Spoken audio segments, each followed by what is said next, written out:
Hello, I'm John Voight. I want to share with you the story of my friend Donald Trump.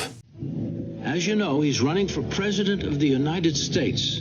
And as you know, when he gets elected, he will make our country great again. The story begins in New York in the early 70s. The city was on the verge of bankruptcy, but Donald looked across the river and saw not a troubled city, but a city that symbolized America's greatness. And he was committed to making it great again. Donald was born in Queens to Fred and Mary Ann Trump. His father was a builder and was the greatest influence in young Donald's life. He learned about leadership early at the New York Military Academy. He became captain of the baseball team and captain of the cadets.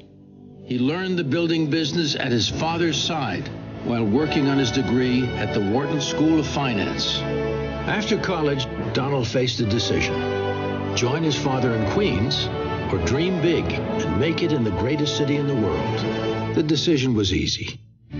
Donald's first notable project was less about renovating a building than helping the city rediscover its soul. The once great Commodore Hotel languished in a rundown neighborhood next to Grand Central Station. The hotel was sold to the one developer who showed that he had the kind of drive, backing, and imagination that would be necessary. They chose Donald Trump. Donald convinced the banks that they had a moral obligation to invest in New York and negotiated a tax abatement with the city, jump-starting the project and creating new construction and hotel jobs. Donald's striking new building revitalized the neighborhood. He single-handedly changed the Grand Central, the Midtown area, by himself by doing that project. Before long, more Trump buildings helped change the skyline of New York. Building in New York was not easy, but Donald was never more frustrated than watching the city waste 6 years and $13 million trying to rebuild Central Park's Wallman ice rink. Donald was astounded. It took him only 2 years to build Trump Tower. So he stepped in and took over the project. He finished in 3 months and under budget. He took over another city project, tied up in red tape since 1978. Donald transformed a landfill into a championship public golf course and saved the city millions. Donald will tell you his secret for success is a strong team. He just has that knack of finding the right person, the qualified person who will really excel in that position. Like his father before him, he taught his children the business, and now they're important members of the Trump team. Mr. Trump and his children, they love what they do, and they are incredibly good at it. And I think that breeds the same type of passion for all those that work for him and are around him. From day one, my father trained us really well, whether it was in a boardroom, whether it was on a job site. We spent time learning the business, and he made sure we understood the value of a dollar and what it meant to really work. He'd send me renderings when I was a little girl with handwritten notes on them of buildings that were under construction or in the planning stage and say, I can't wait for you to grow up and help me build these. Now it's fun to stand shoulder to shoulder with my father. Over the years, Donald has created tens of thousands of new jobs, many of them for women.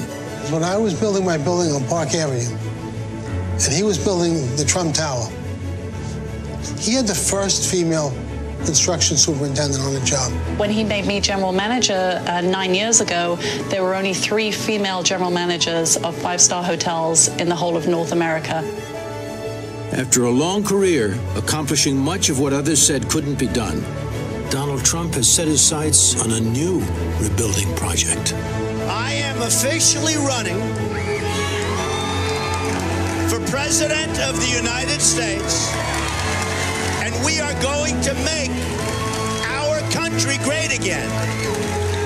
Donald has said he admires people who put themselves directly on the line. Today, he's not only putting himself on the line, but under fire.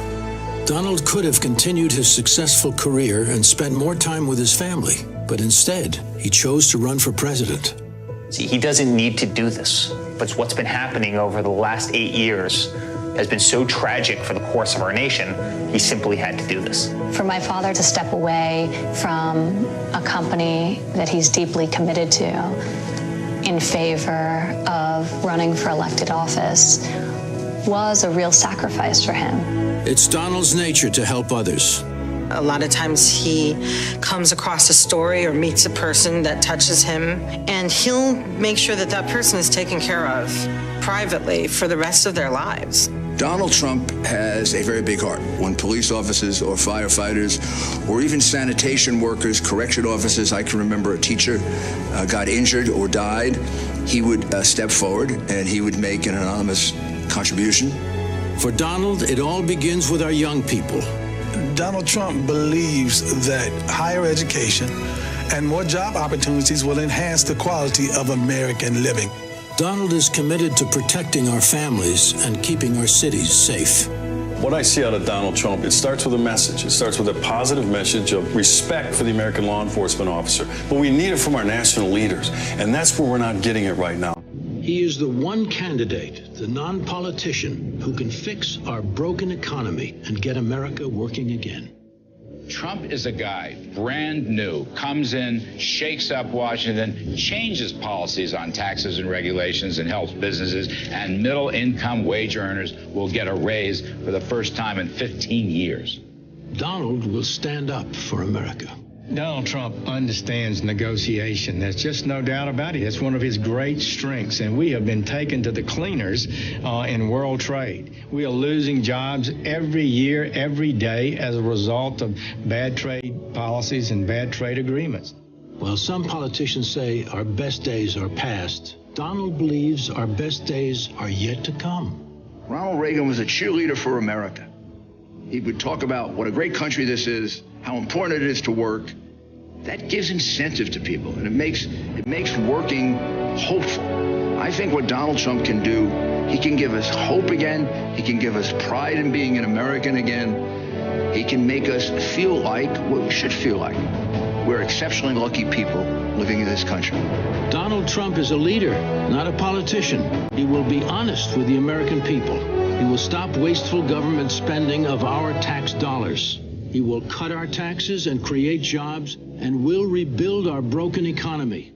He will lead this country, not apologize to the world for our success. He will always put America's best interests first, whether it's a trade deal with China or standing up to radical Islamic terrorists. As he has done so many times before, he will stand up for the brave men and women who defend our country and who protect us here at home. He will bring about the change this country so desperately needs and get the job done. It's been a long time since we've had a president like that. Donald Trump, it's time to make America great again.